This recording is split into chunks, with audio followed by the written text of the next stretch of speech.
बिस्मिल्लाहिर्रहमानिर्रहीम। आज का हमारा टॉपिक है linearly dependence and independence. A vector V in a vector space V is called linear combination of the vectors V1, V2 up to Vk. If we write this V is equal to C1V1 plus C2V2 plus and so on Ck Vk, where all these C1, C2 up to Ck, these are real numbers.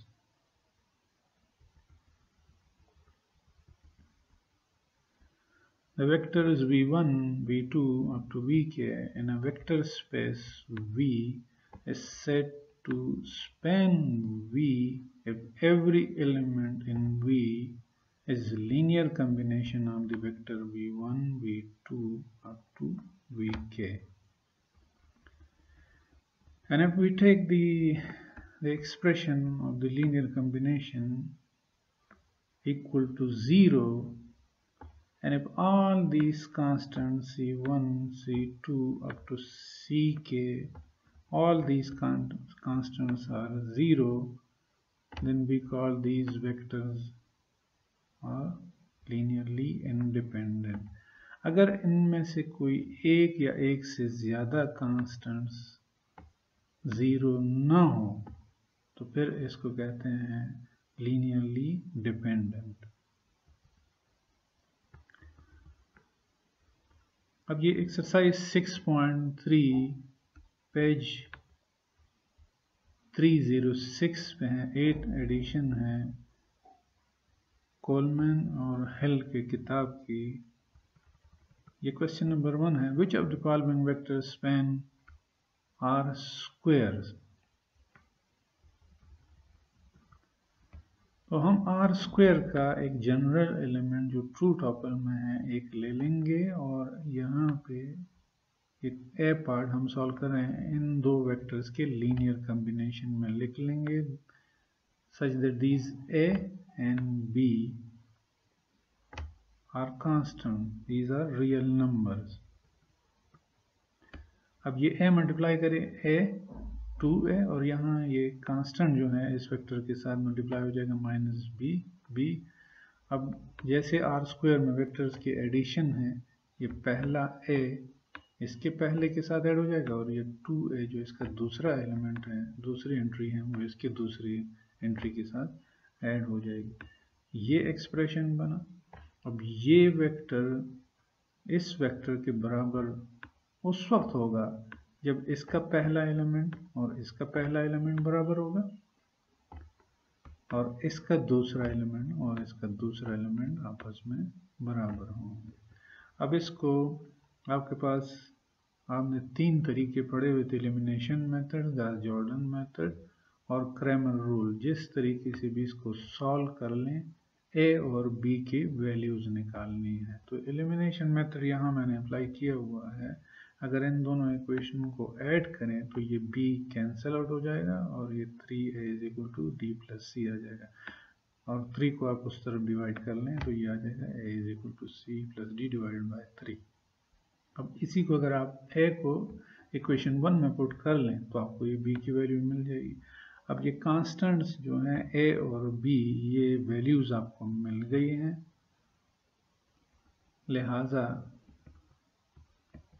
ये जो vectors हैं 1 2 minus 1 1, ये span R square को span करता है। अगर आपको ये कांस्टेंट्स a और b ये न मिले, यानी ये सिस्टम ऑफ इक्वेशन इनकंसिस्टेंट हो, यानी सोल्यूशन एग्जिस्ट ना करें, तो उस वक्त हम कहेंगे कि these vectors doesn't span R square. अब ये क्वेश्चन 6 है, find a set of vectors spanning the solution space of the homogeneous system Ax equal to 0 where the coefficient matrix is given here। अब अगर इस होमोजेनियस सिस्टम का augmented matrix आप लिख लें तो वो ये है। अब आपके पास गॉस-जॉर्डन मेथड है, गॉस-जॉर्डन मेथड में आप इस ऑगमेंटेड मैट्रिक्स को रिड्यूस इचेलॉन फॉर्म में ले आए तो आपको सोल्यूशन मिल जाता है। अब यहाँ ये 3 रो ऑपरेशंस अप्लाई हुए हैं। सिमिलरली यहाँ पे एक रो ऑपरेशन वही सिंपल तरीक़ेकार है, रो ऑपरेशंस यहाँ लिखी हुई हैं, वो यहीं पे वो रो ऑपरेशंस अप्लाई हुए हैं। तो आपके पास ये इचेलॉन फॉर्म आ गया, यहाँ से हम सोल्यूशन हमें मिल सकता है। ये x4 का कोएफिशिएंट है, यानी चौथे अननोन का कोएफिशिएंट है, सेवो x4 है, थर्ड x3 है, सेकंड x2 है और पहला जो है x1 है। तो x4 जो है वो यहाँ पे x4 का कोएफिशिएंट 1 है और दैट इज इक्वल टू 0, तो x4 0 है। और अगर आप ये देख लें तो ये जो x3 है वो आर्बिट्री है, से उसको मैंने r कह दिया, where r is any real number. और इससे आपको x1 और x2 मिल जाएगा।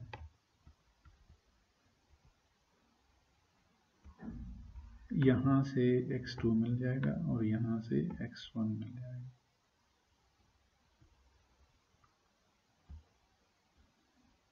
x1 और x2 these are minus r, typing mistake, this is minus r। अब उसका जो सोल्यूशन है x, वो x1, x2, x3, x4 इनकी वैल्यूज आप लगा लें, ये उसका सोल्यूशन है। ये x1, x2, x3 और x4 की वैल्यूज यहाँ से लगा लें, माइनस r, r 0, r इसमें से कॉमन कर लें तो ये -1, -1, 1, 0। तो ये वो वेक्टर है जो बेसिकली सोल्यूशन स्पेस को स्पैन करता है। होमोजीनियस सिस्टम जो हमारे पास गिवन था x इक्वल टू 0, उसका ये जो वेक्टर -1, 1, 1, 0 है, ये इसके सोल्यूशन स्पेस को स्पैन करता है। यानी सोल्यूशन स्पेस के हर एलिमेंट को आप इस वेक्टर के लीनियर कॉम्बिनेशन में लिख लिया, अगर this r is any scalar, a real number। ये एक और प्रॉब्लम है जो कि क्वेश्चन नंबर 8 है, उस एक्सरसाइज 6.3 का। the vectors x1, x2, x3 which are given here, ये बिलोंग करते हैं solution space x equal to 0, जो कि एक homogeneous system of linear equations हैं। तो हमने ये शो करना है कि क्या ये तीन वेक्टर्स x1, x2, x3 जो हैं वो लीनियरली इंडिपेंडेंट है कि डिपेंडेंट है। उसके लिए वही तरीक़ाकार है कि लीनियर कॉम्बिनेशन, यानी कोई स्केलर कांस्टेंट हम इसके साथ और इसके साथ मल्टीप्लाई करके ऐड करके इक्वल टू 0 ले लेंगे। ये लीनियर कॉम्बिनेशन हम लीनियरली डिपेंडेंट और इंडिपेंडेंट के लिए इक्वल टू 0 ले लेते हैं और इसमें 0 जो है वो एक कॉलम मैट्रिक्स है 0, 0, 0। अब ये a जो है वो यहाँ मल्टीप्लाई करें, ये 2a माइनस a हो जाएगा, जैसे नॉर्मल सिंपल मैट्रिक्स की स्केलर मल्टीप्लिकेशन है, ये यहाँ कर लें और c यहाँ मल्टीप्लाई करें तो ये आ जाएगा 4b minus 4 minus 7b minus b और ये आ जाएगा c टू c। अब जैसे सिंपली मैट्रिक्स के एडिशन है वो एडिशन कर लें, पहले एंट्री इसके पहले एंट्री और इसकी एंट्री के साथ ऐड हो जाएगा। इसी तरह से ये सेकंड रो में इसका जो माइनस है, इसके सेकंड रो माइनस 7b और इसकी सेकंड रो माइनस 2c के साथ ये ऐड हो जाएगा और इसी तरह से ये लास्ट एंट्रीज ऐड हो जाएंगे, ये आ जाएगा। तो आपके पास यहाँ पे एक मैट्रिक्स ये आ गया और यहाँ ये मैट्रिक्स इसके बराबर है। तो दोनों मैट्रिक्स उस वक्त आपस में बराबर होते हैं जब उनके करेस्पॉन्डिंग एंट्रीज बराबर हो। तो ये एंट्री भी इक्वल टू 0, ये एंट्री भी इक्वल टू 0 और ये एंट्री भी equal to 0, because this matrix is equal to ये 0 मैट्रिक्स 0, 0, 0। तो हमारे पास ये सिस्टम ऑफ लीनियर इक्वेशन आ गया है। अब बाकी तरीक़ेकार सिंपल वही है, आप उसको एलिमिनेशन मेथड से सॉल्व करें या गॉस जॉर्डन से सॉल्व करें। तो यहाँ मैंने गॉस जॉर्डन से सॉल्व किया हुआ है। इसका ऑगमेंटेड मैट्रिक्स आप लिख लें, यानी इसके जो कोएफिशिएंट मैट्रिक्स है उसके साथ इस तरफ ये 0, 0 ये वाले इस तरफ लिख दिए जाते हैं और ये इसका ऑगमेंटेड मैट्रिक्स बना। अब आप सिंपल जो रो ऑपरेशन है वो कर लें और इसको एचेलॉन फॉर्म या रिड्यूस्ड एचेलॉन फॉर्म में ले आए। तो यहाँ पहला ऑपरेशन ये R1 और R3 आपस में ये चेंज हो गए हैं। यहाँ दूसरा ऑपरेशन और तीसरा ऑपरेशन भी है और यहाँ ये रो ऑपरेशन अप्लाई होकर हमारे पास ये फॉर्म आ गया। और जैसे मैंने बताया था यहाँ लास्ट यहाँ पे जो C का कोएफिशिएंट है वो 0 है और यहाँ भी 0 है, लिहाजा इसका आर्बिट्री सोल्यूशन है इनफाइनाइट मैनी सॉल्यूशंस। और से C is equal to R कोई भी रियल नंबर है, यानी 0 भी हो सकता है, 1 2 3 4 -1 -2 1/2 3 अंडर रूट सारे रियल नंबर ये हैं। कोई किसी भी C की किसी भी रियल नंबर वैल्यू के लिए ये इक्वेशन सेटिस्फाई होती है। तो सिस्टम इज कंसिस्टेंट और आपको इनफाइनाइट मैनी सॉल्यूशंस मिले और यहाँ से आपको ये इक्वेशन मिल गई। थोड़ा रीअरेंज करें, ये इसको इस तरफ ले जाएं और C की वैल्यू लगाएं, ये B की वैल्यू मिल जाएगी और यहाँ से a minus b plus 2c is equal to 0 और इसमें आप a इस तरफ जोड़ें, b और -2c इक्वेशन के उस तरफ ले जाएं और a और b और c की वैल्यू पुट करके आपको a की वैल्यू मिल जाती है -3r डिवाइडेड बाय 2।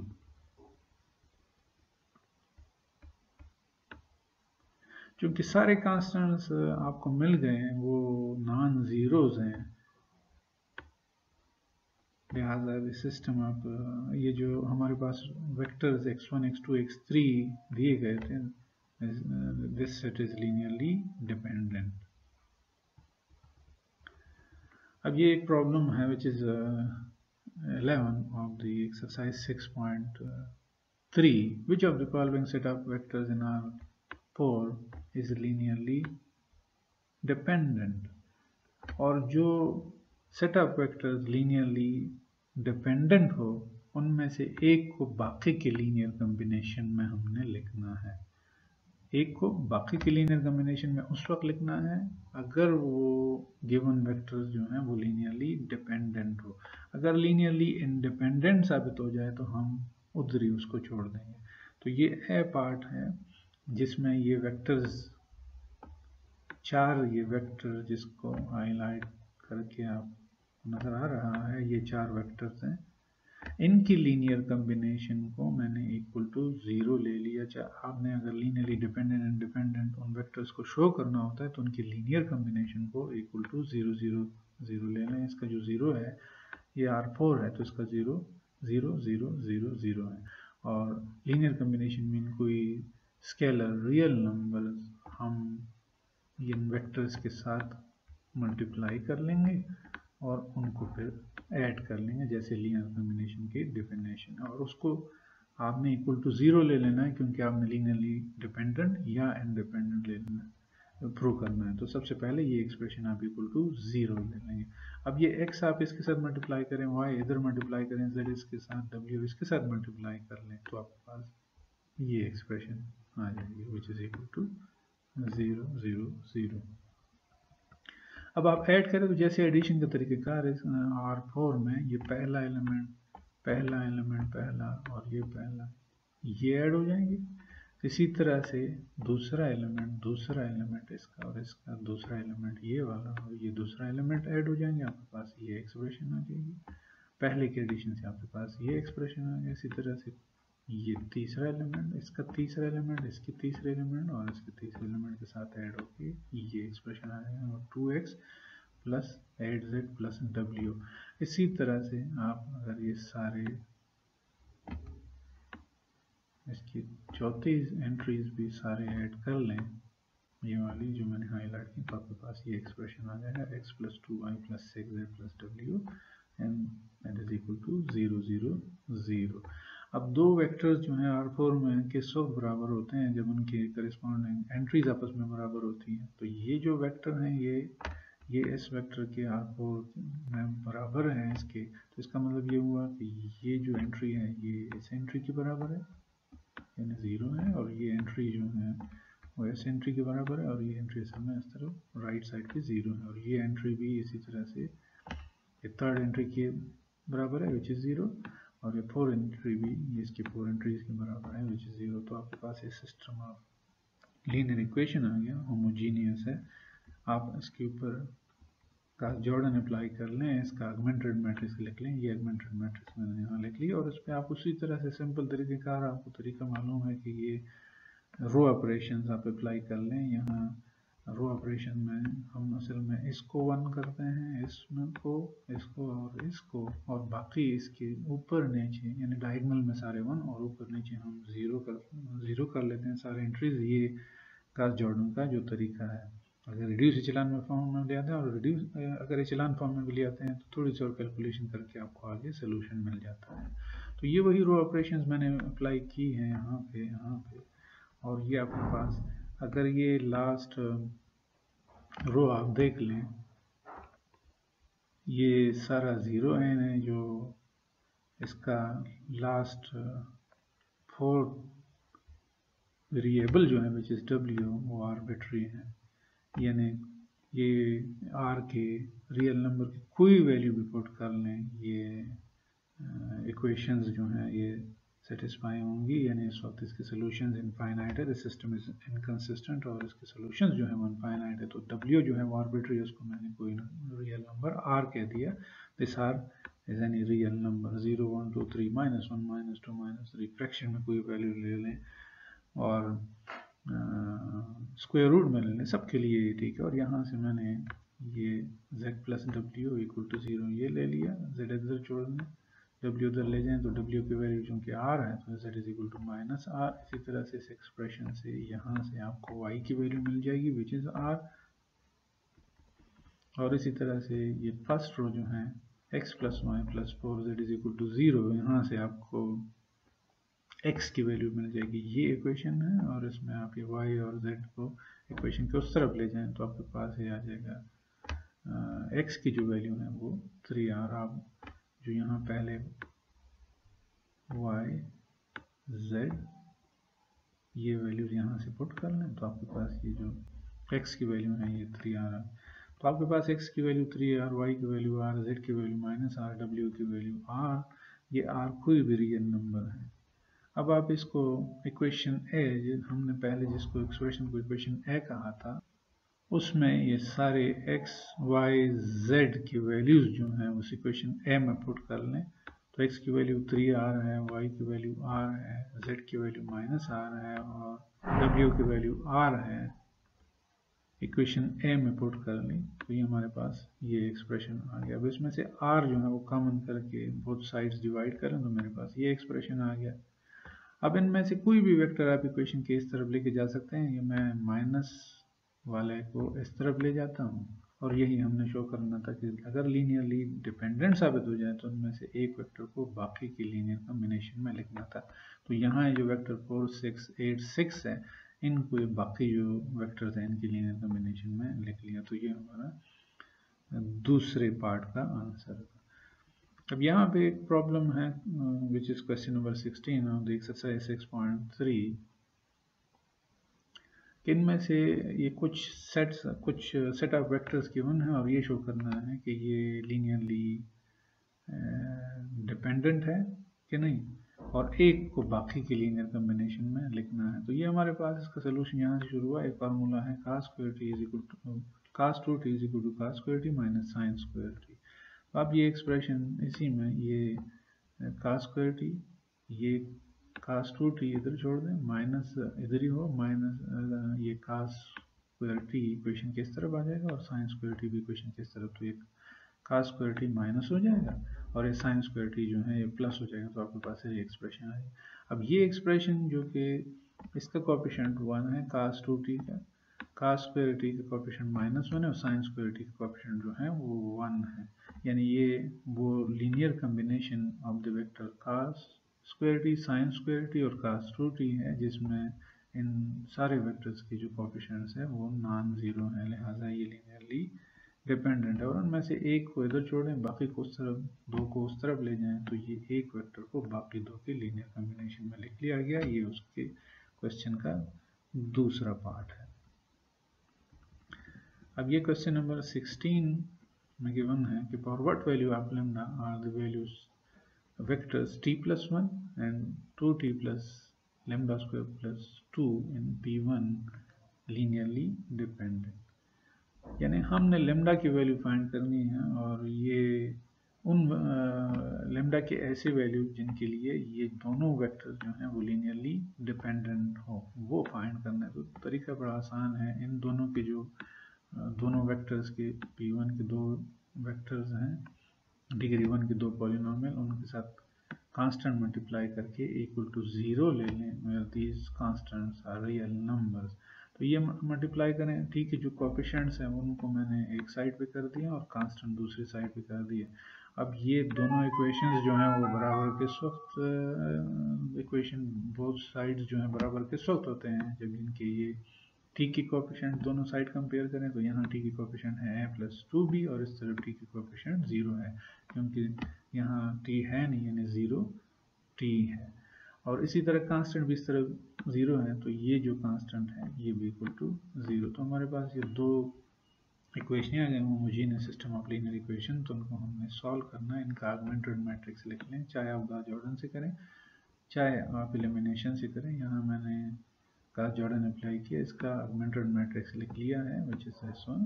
और आप अगर एक ऑपरेशन कर लें तो आपको इसकी वैल्यू मिल जाती है। अगर मैं इस एंट्री को इक्वल टू 0 ले लूँ तो सोल्यूशन जो है वो मेरे पास इनफाइनाइट आते हैं। उस सूरत में जहाँ सोल्यूशन एग्जिस्ट करें यानी कांस्टेंट एग्जिस्ट करें, तो उस वक्त ये जो सिस्टम ऑफ लीनियर इक्वेशन है, ये जो वेक्टर्स है दीज आर लीनियरली डिपेंडेंट। मैं अगर ये lambda square minus 4 equal to 0 ले लूँ तो इसमें लैम्डा की वैल्यू +-2 के लिए, लैम्डा की इस वैल्यू के लिए ये वेक्टर्स दोनों जो हैं वो लीनियरली डिपेंडेंट है। अगर क्वेश्चन ऐसा है कौन से लैम्डा की वैल्यूज़ के लिए ये सेट ऑफ वेक्टर जो है वो लीनियरली इंडिपेंडेंट है, तो यही लैम्डा जो है +-2 अगर आप ना लें तो set of vectors these are linearly independent.